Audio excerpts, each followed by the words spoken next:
Back in early 2022, when it was announced that Neighbours would be finishing, we were contacted by Fremantle Media, the maker of Neighbours, to see if the museum would be interested to collect some of the items from the show so that we had a historic record of this 37-year production.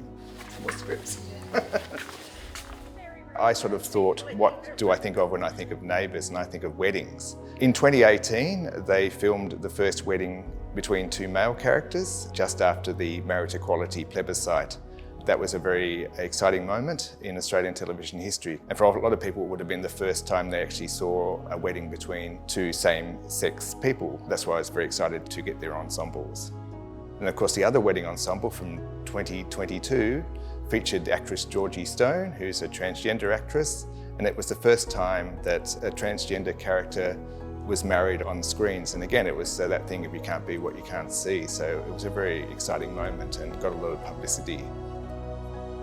So for the 2018 wedding, the costume department had this sort of ethos that they sourced clothing that would be worn by people who lived in the suburbs of Melbourne. So the shoes right down to the socks and the cufflinks all came from local stores. So as well as giving us historic stuff from the program, it also adds to our collection of bridal and groom wear because it sort of represents what people were wearing in the mid-2000s. So yeah, it's a very exciting addition to the collection.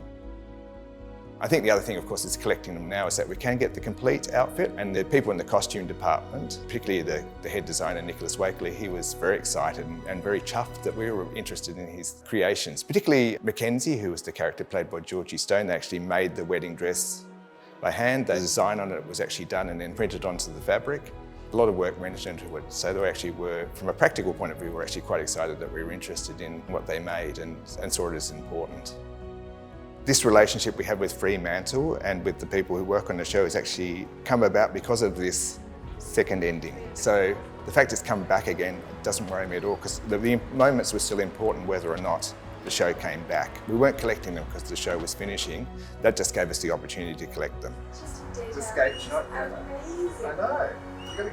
The reasons museums are beginning to collect items of popular culture is because I think it really takes the visitor back to particular moments in time. For a long time it wasn't collected and wasn't seen as important, but it is important. It really talks to the zeitgeist of that particular moment in time.